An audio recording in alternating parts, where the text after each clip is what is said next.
Allah is my heart's speech. Your mercy is what I beseech. Keep in my heart your remembrance, and in your deen allow me to advance. Help me in my quest. Permit me to pass the ultimate test. Help me in my quest. Permit me to pass the ultimate test. بسم الله الرحمن الرحيم. الحمد لله رب العالمين، وصلى الله وسلم وبارك على عبده ورسوله نبينا محمد وعلى آله وصحبه أجمعين. Dear brothers and sisters in Islam, Assalamu alaikum wa rahmatullahi wa barakatuh, and welcome to this new episode of Ask Huda, broadcasting to you live from Jeddah, Saudi Arabia. Till we get your phone calls running, I have a number of questions that came to me through the emails. Brother Nawab says that in my room there's a book cabinet in which the Quran is placed on the top shelf and it is visible. Is it permissible to sleep pointing the legs in the direction of the cabinet? A lot of the Muslims think that such actions may consider it to be humiliating the Quran.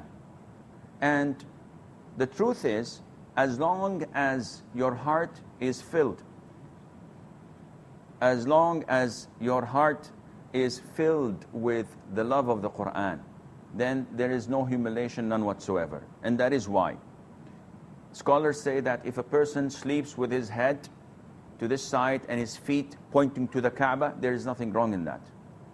So if the Quran is in an honorable place, it is on the top shelf of the cabinet, and you're sleeping and your feet or are directed towards it, there's nothing wrong in that, inshallah, as long as your heart is filled with iman.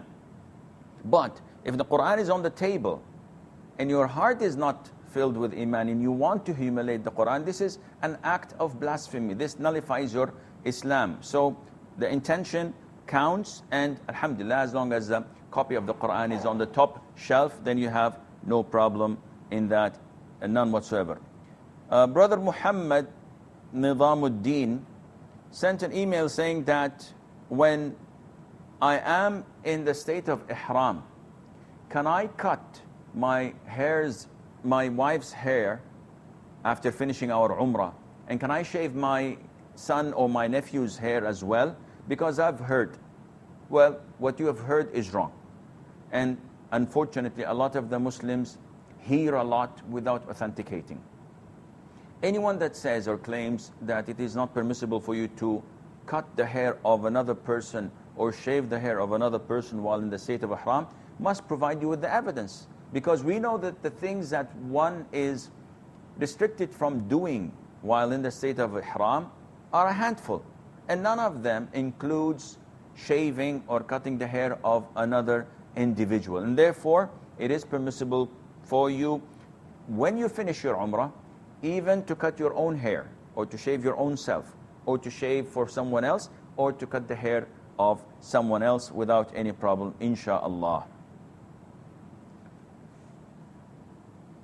Okay, Sister Saima from Saudi Arabia. Hello, assalamu alaikum. Wa alaikum salam wa rahmatullahi wa barakatuh. I have two questions regarding fasting. First one is this: I've seen people doing brushing their teeth while fasting using toothpaste. Is it allowed? And my second question is, what is the best time to pray tahajjud? One has to take nap to pray tahajjud, as we are almost awake whole night during Ramadan. Okay. And as Fajr is 3:48 a.m. in the morning. So can you please guide me what will be the right time for praying tahajjud? Okay. Any more questions? No, that's it. Thank you so much. You're welcome. Sister Khalila from Romania. Sister Khalila from Romania. Assalamu alaikum wa rahmatullahi wa barakatuh. Wa alaikum salam wa rahmatullahi wa barakatuh. Turn down your TV, please. Just a moment. I will like to know, please, if the control in gynecologic doctor, it's break the fast or not. if break the Ramadan. What do you mean by the control of... If the woman should go in the control in the doctor, but it's not doctor woman, it's doctor man. Okay. Okay, I'll answer the question. Okay, we have Sister Saima's question from Saudi Arabia. She's asking about brushing the teeth using paste. So does this affect the fasting or not? If you don't swallow the paste, then there is nothing wrong in that, inshallah. And the taste, finding the taste of the paste does not affect your fasting. It is recommended that you do this while you are not fasting, but there's no problem, inshallah, in brushing your teeth with a toothpaste, providing that you make sure that you don't swallow any of it. And then she asks her second question about the best time for tahajjud. And we all know that the Prophet ﷺ, when was asked what is the best time for night prayer, he said, and also he was asked about what is the best time for supplication, he said, in the middle of the night. And we know that in the last third of the night, the last portion of the night, if the night is 9 hours from sunset till the break of dawn, so the last third is the last 3 hours before the break of dawn, before the adhan of Fajr. We know that Allah Azza wa Jalla, the Almighty, descends to the lower heaven, and Allah Subhanahu wa Ta'ala asks, are there people to seek forgiveness so I could forgive them? Are there people who are supplicating so that I would answer their calls, etc.?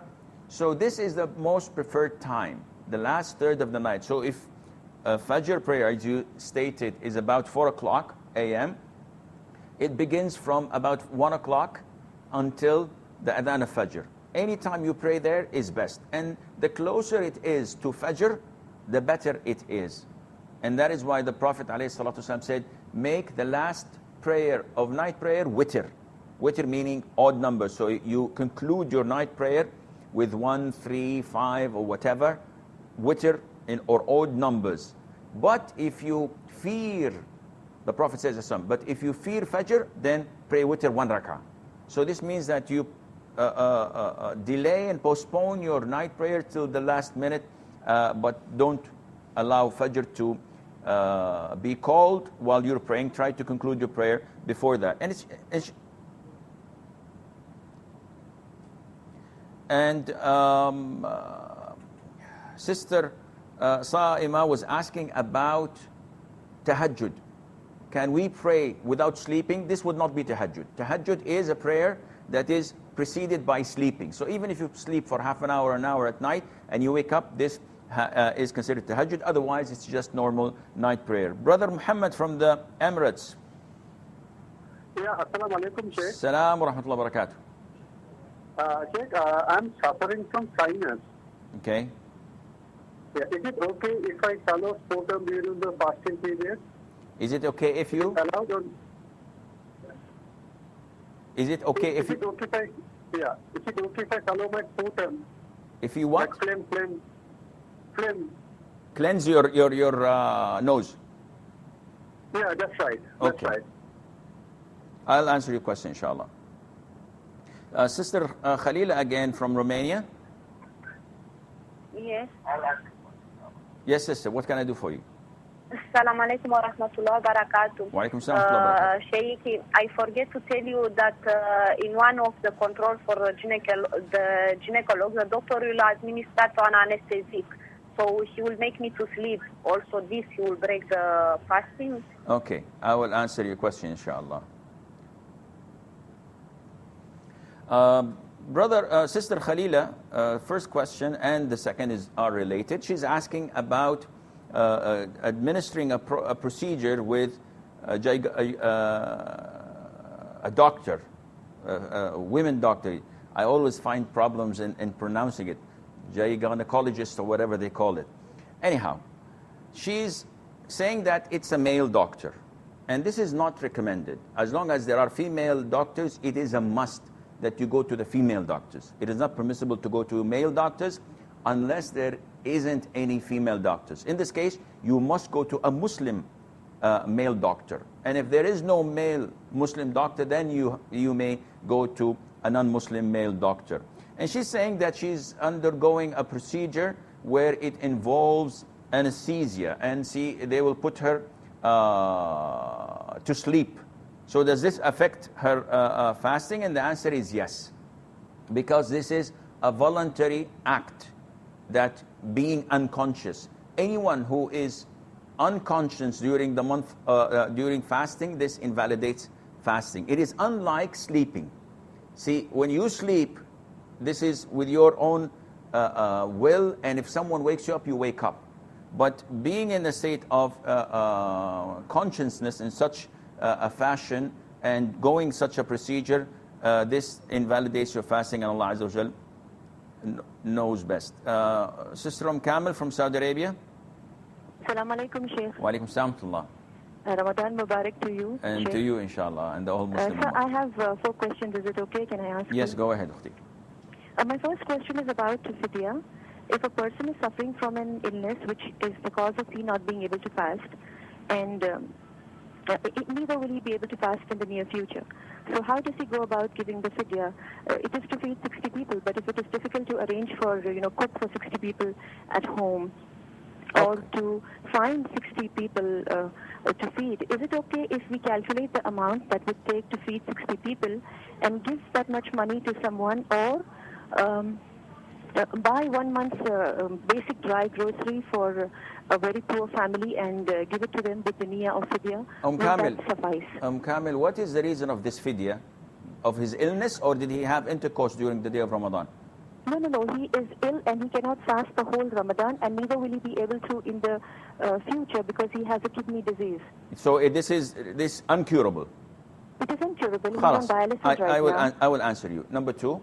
My second question is, how do you remove the zakat on gold, on the rate of gold, which is to buy new gold, or on the rate of gold for selling? Because when we went and inquired about the rate of gold, he told us 1,700 for old gold and 1,950 if you need to buy new gold. Okay. So how do we calculate on what rate? Okay. Third question. My third question is, when we go for Umrah, we see a lot of people, men just snipping off little hair from 3 sides, a little bit from here, a little bit from here, and a little bit from here.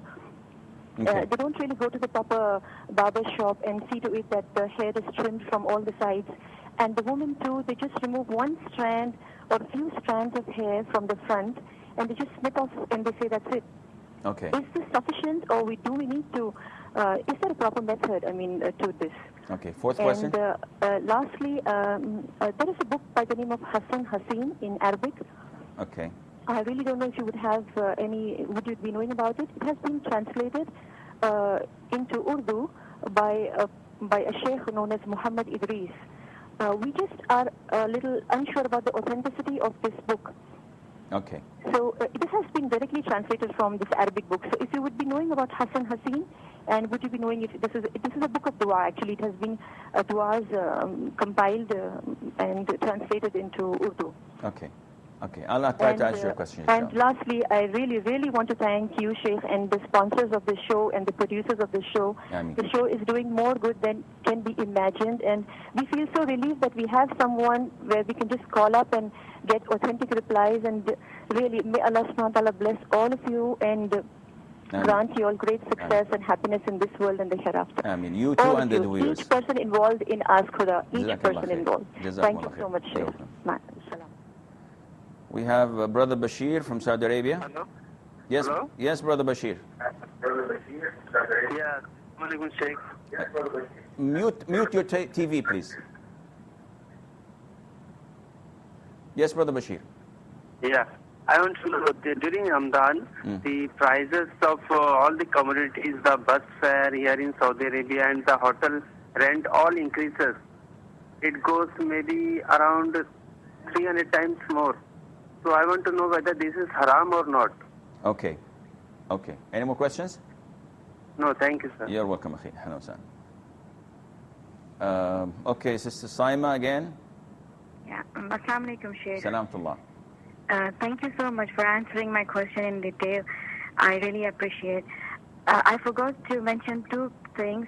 First, the nap should be taken, the nap which is considered is after Isha, 1 hour after sunset. Okay. The second question, is for the last Ashra prayers, one should start like immediately after Isha is finished or after 12 a.m. What is the best time for praying during the last Ashra? At home. Yes, at home. Okay, I'll answer your question, inshallah. Thank Okay.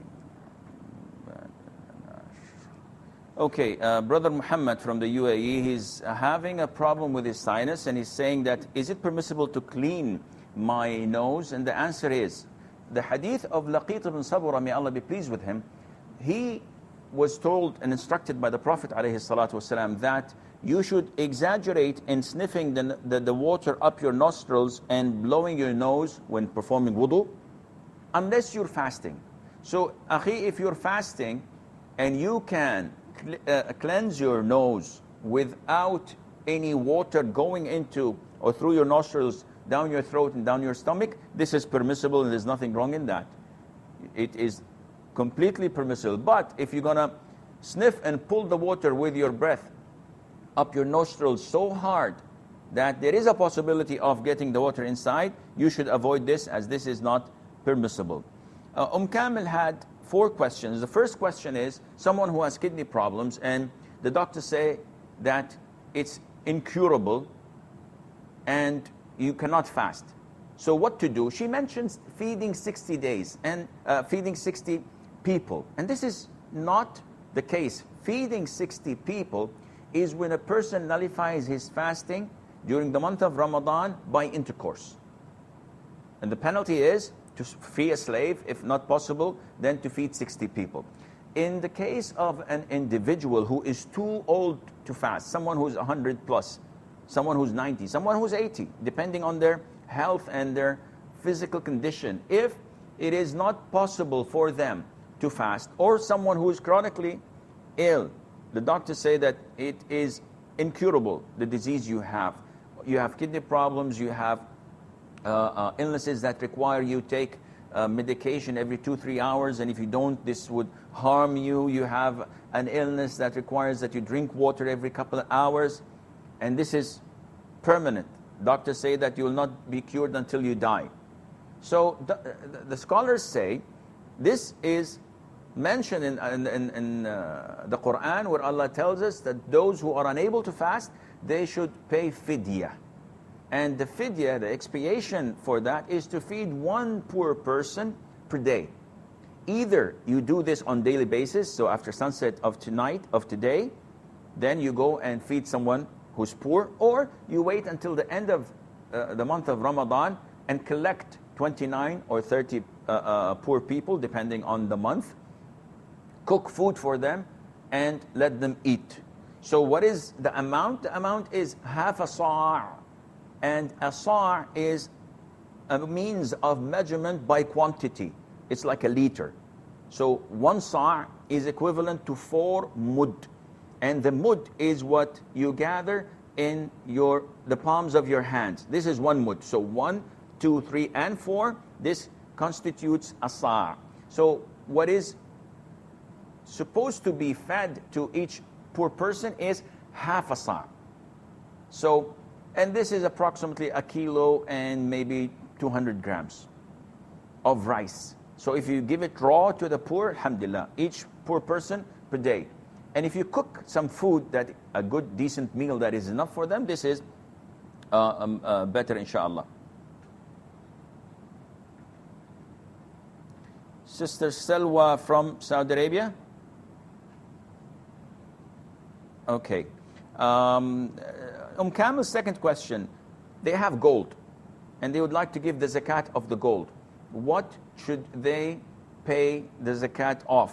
The selling price or the buying price? Because if you buy gold, it is cheaper than when you sell gold. Well, actually, you give zakat, first of all, not on the 16 carat or 18 carat or 20 carats. You give the zakat on the 24 carats, meaning that if you have 300 grams of gold, the nisab of gold is 85. So it has to be 85 of pure 24 karat gold. So the 300 grams, if it's mixed with copper and other materials, it's not 24 karat, so you have to take it to the goldsmith, and he may calculate the pure amount of gold in the jewelry you have. And whether to calculate it on the selling price or the buying price, you should calculate it on the selling price, because this is what you are going to get. So if buying it costs 110 and selling it costs 100, what you are actually doing is selling it for 100, and this is the cash you get. This is what you give zakat for. She's asking about, after concluding the Umrah, we see a lot of the Muslims in Haram, they just take a clip of their hair and chop it off, and that is it. And some do it from here and here and here, 3 or 4 pieces, and that is it. Women only take one part and clip it. Is this the right thing to do? It's an issue of dispute among scholars. The most authentic opinion is that you have to cut short from the whole of the hair. And if you do like 20 or 30 spots, this is shortening the hair. But if you do 1 or 2 or 3 or 4 different places, this is not shortening your hair. You're simply taking clips of or bits and pieces of it. For a woman, she has to gather her whole hair in a fist-like, and this length, this much, she should cut off her hair. It is not enough to take one part of her hair and cut short this much. She has to take from all over her hair, so that she would... Okay, Sister Salwa from Saudi Arabia. Assalamu alaikum, Sheikh. Salamullah. Assalamu alaikum. Wa alaikum assalam wa rahmatullah. Sheikh, I have a friend, she is a Christian before. Okay. Now she become a Muslim. But she's married to a Christian before. And then she asked her husband if he likes to become a Muslim, and then he refused it. And now my question, is it allowed for her to ask divorce to her husband? Okay. I will answer your question, inshallah. Okay, thank you. Hayyakum Allah, ahlan wa sahlan. Kamil's fourth question was regarding the book Al-Husn Al-Hasin, which means the strong fortress. I don't know this book, not because it's not famous, due to my ignorance. I do not know it. Maybe it's a good book, I cannot elaborate. But the book I know, which is good, is Husn al-Muslim, the fortress of a Muslim. And it is printed and translated to so many languages, and mashallah, the feedback was extremely great. Every masjid you will find hundreds, literally hundreds of copies given away for free by generous donors. So this is what I know. This book might be good. I don't know the person who translated it. I don't know who compiled it, and you have to look into it, inshallah. Brother Bashir from Saudi Arabia, he is asking about a phenomenon. In Ramadan, bus fares, taxis, hotels, restaurants, they all rocket high their prices during the month of Ramadan. Not only Ramadan, during Hajj, during the seasons. And he's saying, is this halal? The answer is yes, this is halal. Now, is it recommended or not? This is an issue of pondering and looking into. Because these hotels, they're not open for charity. It's not there to help the poor. They have invested money, they've built their hotels in a lavish way to serve a certain portion of the Muslims, those who can afford it. If you cannot afford it, you have to go like 2 kilometers down the line, you will find an affordable place. But if you want a first class accommodation overlooking the Kaaba in the 30th or the 40th floor, and then expect to pay peanuts, this is not logical. Now, is this the ideal case? I'm not here to judge. The ideal case would have been that the whole area of the Haram would be utilized like people when they wear their garments. We all wear the same white garments. You cannot differentiate a king from a president, from a beggar, from a janitor. They're all the same. They all look the same. So the whole area should have been utilized to do so, but this is not that easy because these properties are owned by people. They are privately owned. So you cannot just go and say to someone, listen, I'm going to take this by force, and this would become a jungle. So each one has the right to do whatever he wants in the property he owns. I would advise the Muslims that own these places to fear Allah Azza wa Jal and to try to reduce their fares so that it would be affordable to everyone while giving them a hefty, a nice, good profit, and to consider the reward that they will be getting, inshallah. Muhammad from the Emirates and, okay, Abu Jawad from Jordan. Yes, Brother Muhammad. Assalamu alaikum wa rahmatullahi wa barakatuh. Wa alaikum assalam wa rahmatullahi wa barakatuh. Brother, I don't know if you remember me, but we did a presentation on death in United Arab Emirates several months ago. For Kalima, I do remember. It was a beautiful event. Thank you so much, brother. Brother, I just got one question. It's happened a few times, and I'm not sure what advice to give to the brothers. But let's say somebody dies in the United Arab Emirates or anywhere, and they want the body to be repatriated back to their home country. Okay. Now, I always tell everyone that because there is a Muslim service, a funeral service in the UAE, and it's free of charge, I recommend you should be buried here. But there's some, obviously the family members are telling me that we do not live in the UAE, we don't have any visa rights there, so we prefer to have the body repatriated back to the home country because it's easier for us or the family members to visit the grave. Now, I don't know what to say in situations like this, and I just wanted to know what should I be advising them, because what they're saying, they're right. They can't afford to come to the UAE and they need visas, but at the same time want the body to be repatriated, and I don't know what to say. Okay, I will answer this question, inshallah. Abu Jawad from Jordan. Assalamu alaikum, Shaykh. Assalamu wa rahmatullah. Ramadan Mubarak. Mubarak to you too as well. Jazakallah khair. Sheikh, I have one question. Yes. One of my relatives, she is diagnosed diabetic, and doctor has, gave her advice not to go for fasting. So my question is she subject to payment of fidya, and what to do? Okay, this is chronicled. She will not be recovering from it soon. Is she? I don't know, because it hasn't yet been diagnosed fully. Okay. I will answer your She's question. on insulin. I will answer your question, inshallah. She is on insulin. Okay, inshallah. Okay, we have Sister Sima's question regarding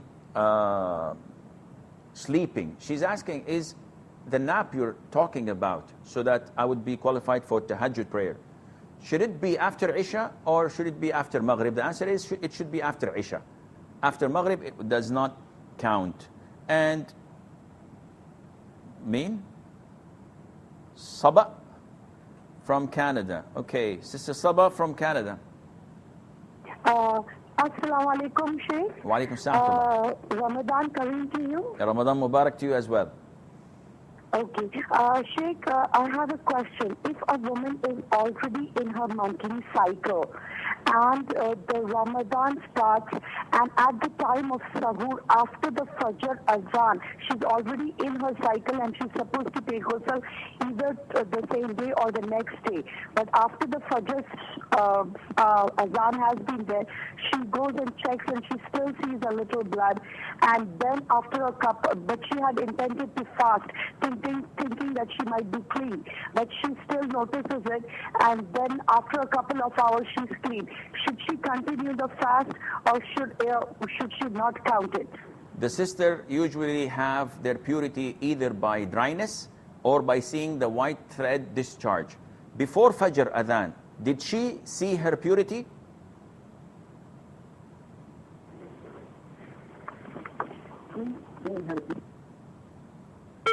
Okay, she's gone. Let us, men. Brother Zakaria from the Emirates. Yes. Yes, bro. Assalamu alaikum. Wa alaikum assalam wa rahmatullah. Listen to me from the phone, Zakaria. Listen to me from the phone. I have a question, sir. Yes. Okay. Now, I have question. My question is when you came like for after prayer, and you remember that you haven't prayed like Zuhur, are you going to repeat prayer after you don't, then you make the Zuhur, or you just you pray the Zuhur, then you will pray the other, while people was praying in Juma? Okay. Jum'ah? Yes, that's all. Are you asking about Dhuhr and Asr, or are you asking about Asr and Jum'ah?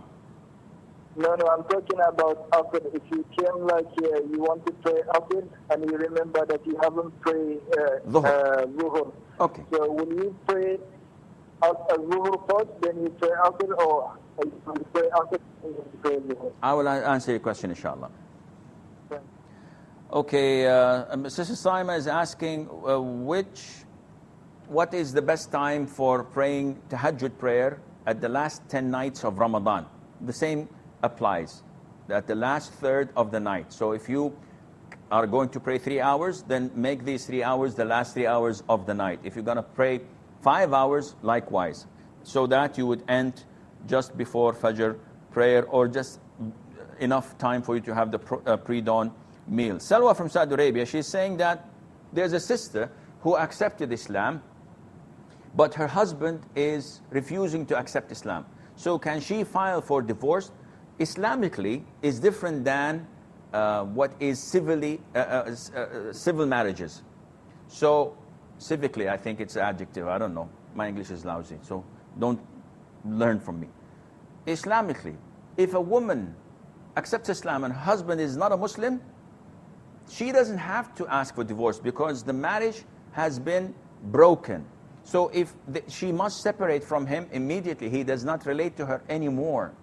So if she stays in another state or another house 2, 3, 4 years unmarried still, and then after these all long years this man accepts Islam and they would like to reconcile, they can come and reconcile without a new contract. But having said that, if she, after separating from him, after she gets her 1 monthly period, and she's interested in marrying someone else, a Muslim, she may do that without waiting. There's no need for paperwork, because this is an Islamic marriage. Now, civically, I don't know if the adjective is right or not, in a civil marriage, it's a different case, because these countries who do not approve of Islam to be a religion or a way of life, they believe only in what the court issues. So she is not advised to go and marry someone else. She has to follow the proper procedures of filing for divorce and stating her reasons and getting divorced. Afterwards, she may do whatever she wants, because otherwise some countries may hold her responsible and may indict her for what she had done, because she did not seek the normal divorce from court. So this is the case, and I hope this is clear. Okay. Muhammad from, I think the UAE, yes. He was asking about if a person, if an expat dies in the Emirates, and it's free that in Emirates, in Saudi Arabia, alhamdulillah, everything is done in less than 2 hours and it's gone. They wash the body, perfume it, shroud it, offer salat, funeral prayer, and then take it to the grave, and that is it. So he's saying that some families demand that the corpse of their deceased relative be sent to their country so that they can take care of it. And they justify this by saying that we are not granted visas, we cannot come and take care of our deceased relative, so we would like to have this in our own country. Is this permissible? The answer is no. The Prophet ﷺ instructed that we hasten in burying our deceased. The Prophet ﷺ told us that honoring a corpse is by burying it. And it would be a lot of burden on the people in Emirates to get the procedures done, to ship it or in a flight or whatever. This would probably take a day or two until the paperwork is done. The corpse is in the morgue, waiting there. And the Prophet ﷺ told us to hasten. And that is why when people were carrying a funeral on their shoulders, the Prophet said, ﷺ, if it's a good human being, and a good Muslim, he would say, hasten me to my grave so that I can go to paradise. And if it's an evil one, he says, why are you taking me so quickly? Take it easy, because I don't want to go to hell. So anyone who has loved ones and die overseas or in another country, and there are Muslims who will take care of him, who will bury him, who will pray funeral prayers on him, let him be buried wherever he dies. And this is my will to my family. I told them that if I, whenever, and that's why they like me a lot. I told them if I ever die in a country where there are Muslims and there's a Muslim graveyard and they will take care of me, do not send my body back. Bury me wherever I die, because this is the thing that is in accordance to the Sunnah. Abu Jawad from Jordan, he's asking about a lady who's diabetic, that was diagnosed recently, and the doctors instructed her not to fast. Usually this does not wither away. And may Allah Azza wa Jal cure her and give her the best of health, and those who are listening to us and the whole Muslim Ummah. Usually it doesn't go away, and she's taking insulin shots to cure it. Insulin shots do not affect your fasting. So if she's able to fast, and the doctors say that fasting does not harm her, it's not hard on her, then she should fast. But if the doctors say, no, this is life-threatening, or it would lead her to severe hardship, in this case, she is instructed not to fast, providing that the doctor is trustworthy. I would recommend that she takes another opinion from a Muslim doctor, just to be on the safe side. And then if they all agree that she must not fast, then she should feed a poor person for every day she misses in Ramadan. Sabah from Canada, she's asking about a woman who had her menses. And let's assume it's 6 days. This is the 6th day. And she intended, just before the Adhan of Fajr, to fast the following day. Now this is one of two cases. Either she saw her purity before Adhan of Fajr, or she didn't. What do we mean she saw her purity? Women know they are pure from their menses via two ways. Either by what is known as dryness. So when a sister wipes, she gets it white clean. She doesn't see any traces of discharges, brownish, yellowish, or blood. She sees nothing. The other way of that some other women see their purity is when they find the white thread discharge. And this usually comes white and pure without any colors associating it.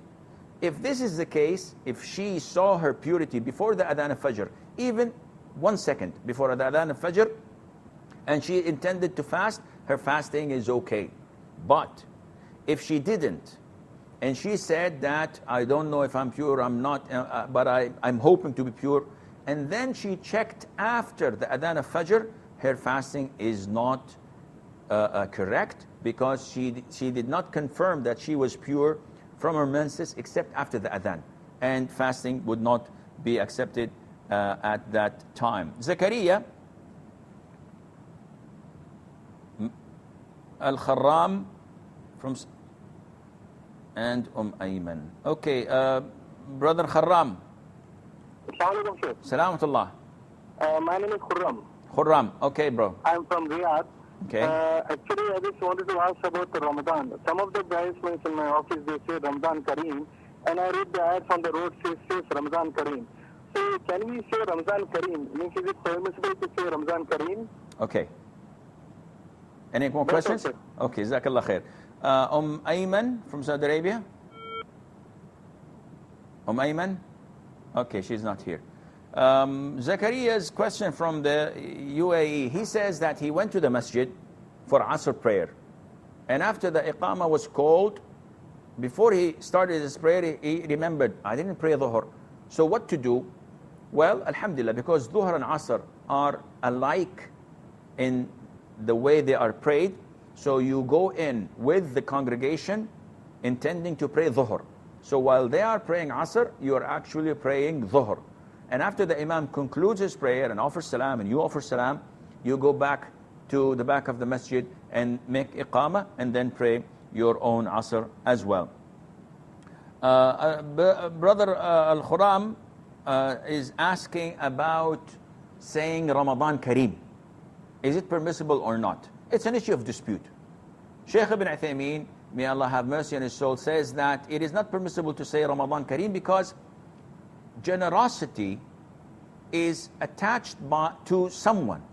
So I say that this man is Kareem, meaning that he gives money. He is generous.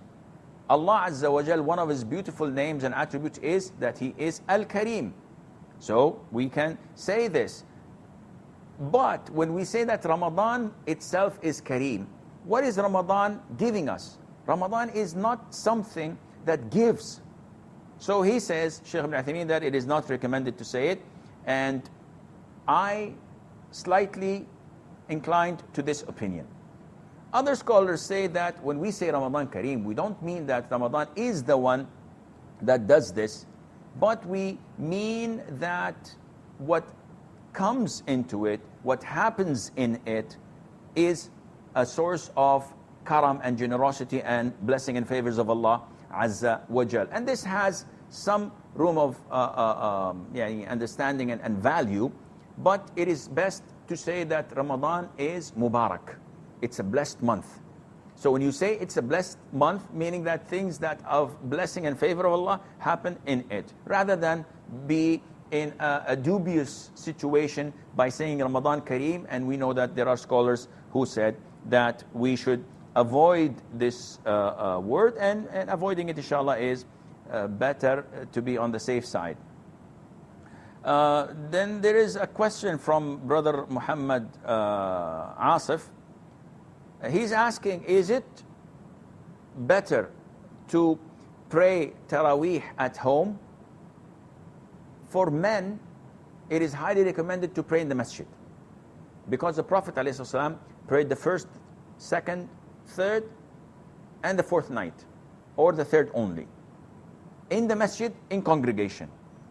And he stopped praying it because he was afraid that Allah Azza wa Jal would mandate it upon the whole ummah. So when he died, this fear was no more. And that is why the companions of the Prophet, may Allah be pleased with him, at the time of Umar, they went back to offering this sunnah, praying it in congregation in the masjid. So if you're a man, definitely the reward in praying in the masjid with the congregation far exceeds praying in your home alone or with your wife. The Prophet said in the authentic hadith, sallallahu alayhi wasallam, he who prays with the imam, that is night prayer of Taraweeh, until he finishes his prayer, Allah Azza wa Jal would reward him as if he had prayed the whole night. Imagine, you pray 1 hour with your imam, maybe less. In the locality where I pray, the masjid where I pray, the imam prays for 35 to 40 minutes max. So if I pray with the imam this long, Allah Azza wa Jal would reward me as if I prayed from Maghrib to the break of dawn.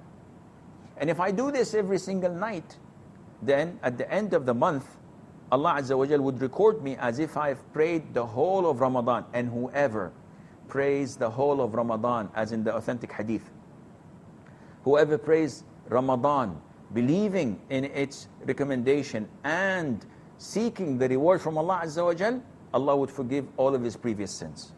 So, it is definitely best for a brother to pray in the masjid. As for sisters, they're allowed to pray in the masjid. There's no doubt in that. They can. But it is best for them to pray home, as the hadith of the Prophet ﷺ stated that. Brother Ray is asking, performing the tahajjud, is it true that we are advised to recite Ayat al-Kursi 7 times for the first rak'ah and Surah al-Ikhlas 11 times for the next rak'ah? Is this correct? The answer is no, it is not. This is a clear innovation. And to know whether it's an innovation or not, whoever provides such piece of information, we usually ask them, provide me with the evidence. From the Quran or from the Sunnah. The books of Sunnah, alhamdulillah, are available. Everyone can see them. You can find them. So as long as they're available, if someone tries to innovate in the religion of Allah, Allah Azza wa Jal has stated in Surah Al-Ma'idah, chapter 5, اليوم أكملت لكم دينكم. Today, I have completed your religion. وأتممت عليكم نعمتي. And I have perfected my favor and blessing upon you. أنا ورضيت لكم الإسلام دينا. And I have accepted Islam to be your religion. So, what was complete at the time of the Prophet ﷺ, anyone who dares and claims that there's something missing, then he is falsifying the Quran. Anyone who says that it is good to recite Surah 7 times in the first rak'ah and Surah Al-Ikhlas, قُلْ هُوَ اللَّهُ أَحَدْ 11 times. Anyone who claims this without providing authentic evidence from the Sunnah, then he is adding something to the religion, and this is not permissible. So we have Kamil again. Yes, Kamil. Assalamu alaikum, Shaykh. Alaikum salam wa I rahmatullah. needed some clarification on your answer about the fidya. Okay. I wanted to know that is it feeding 30 people 2 meals or 1 meal to 30 people? No, 1 meal. You feed them once per day. I needed to know that you mentioned about 1.5 approximately kilos. I cannot really cook meal for 30 people. You can what give them raw. What I want to understand is if we add up this 1.5 kilo of wheat or rice or whatever, and it comes up to around approximately 50 kgs, could we give that much money to a poor family instead of cooking that much amount of food? Or could we buy dry grocery for a family for that much amount of money and give it to them, and the grocery would contain perhaps wheat and rice and oil and some lentils and everything for them for a month in the same amount of money, which would be taken to buy I will answer the question, inshallah. I need some clarification about this, because cooking and then arranging for 30 poor people is a little difficult over here. I will answer the question, inshallah. Is there some way out for me? Please, could you elaborate on this? I will do that, and inshallah. I just have one more question, Sheikh. Is it okay to send salutations on the Prophet sallallahu alaihi wasallam in the sujood? Okay. Thank you. You're welcome. Barakallah. Yasin from Saudi Arabia? Oh, Yasmin. I'm sorry. Yasmin from Saudi Arabia. Yeah, Assalamu alaikum, Sheikh. Wa alaikum salam. Sheikh, I believe once you had told me that Rasul Sallallahu Alaihi Wasallam had said if you pray 4 rakats of Sunnah and 4 rakats of Sunnah after the Zohar prayers, the fire of hell will not touch your body. Well, Sheikh, do I pray 4 rakats Sunnah, 4 rakats Farz, and 4 rakats Sunnah and 2 rakats Sunnat-e Muakkida? Okay, I will answer your question, inshallah.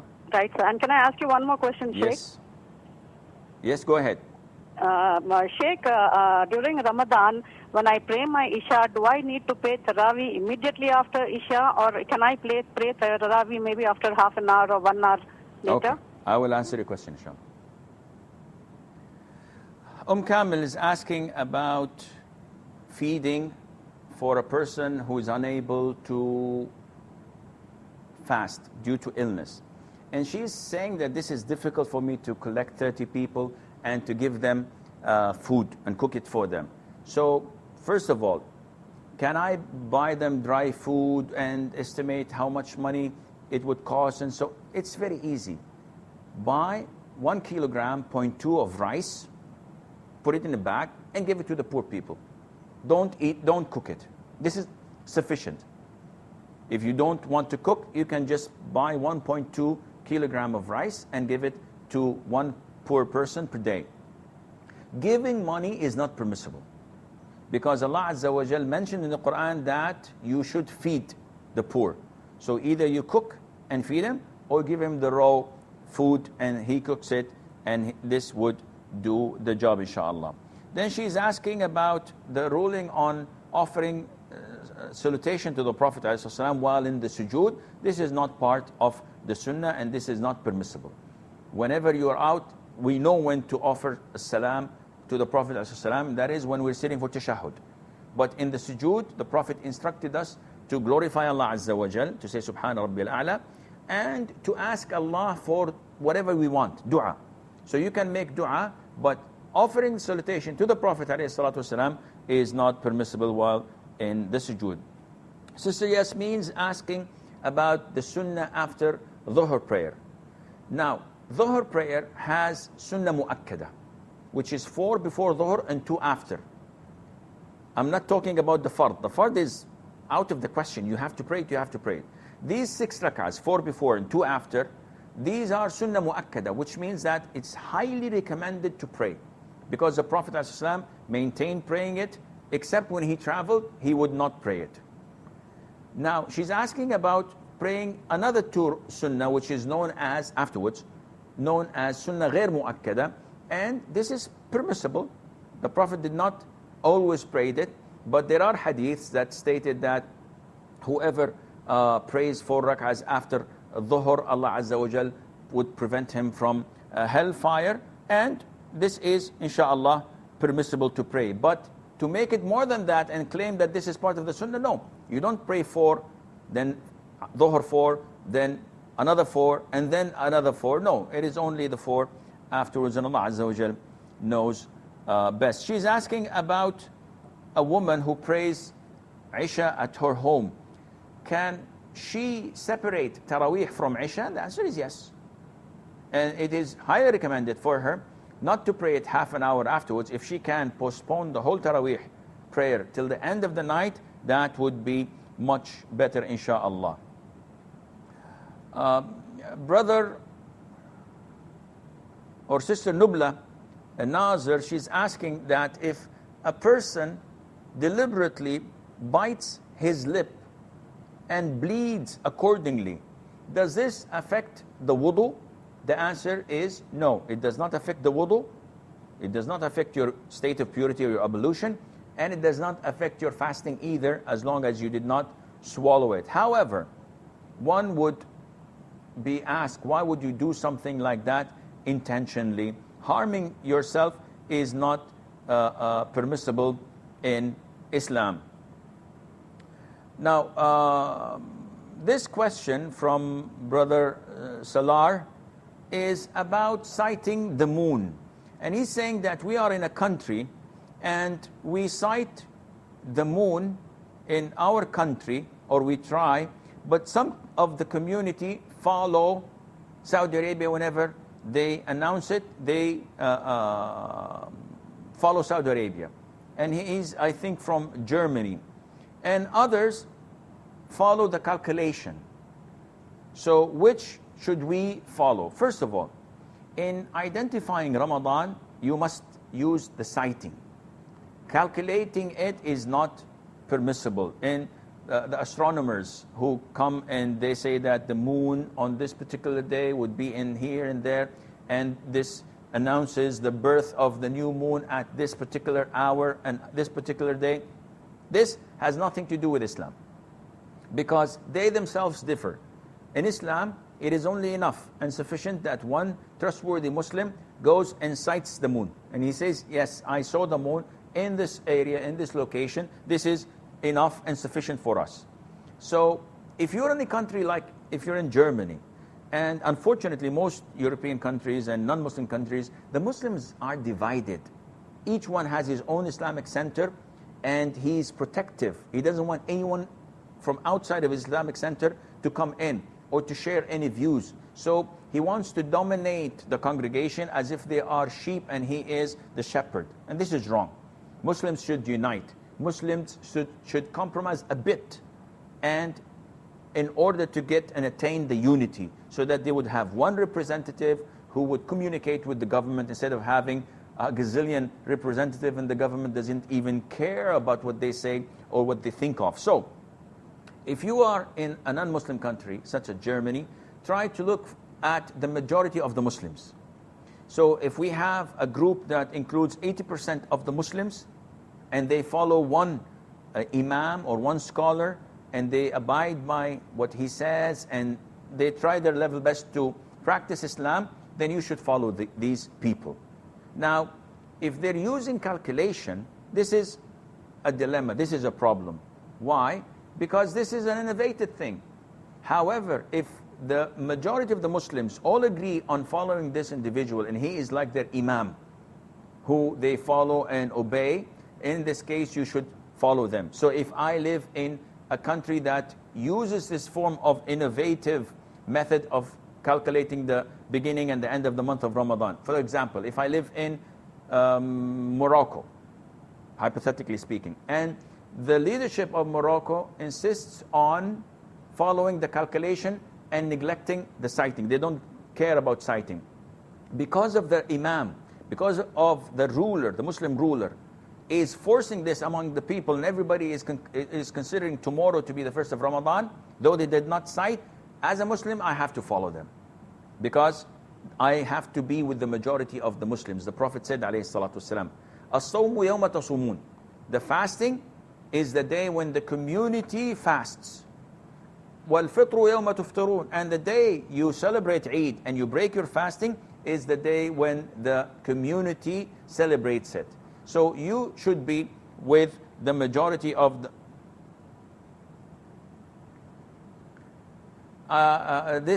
you should follow the majority of the Muslim community in your country, and may Allah Azza wa Jal unite the Muslims worldwide. In conclusion, apologize to the brothers and sisters who are calling and we are unable to take their calls due to the shortness of this segment, but I promise you, if Allah Azza wa Jal grants me life, next Friday, inshallah, 5 o'clock, same time, same place, I'll try my level best to attend as many questions as you have. And until we meet you next time, fi amanillah, wassalamu alaikum wa rahmatullahi wa barakatuh. Your mercy is what I beseech. Keep in my heart your remembrance, and in your deen allow me to advance. Help me in my quest. Permit me to pass the ultimate test. Help me in my quest.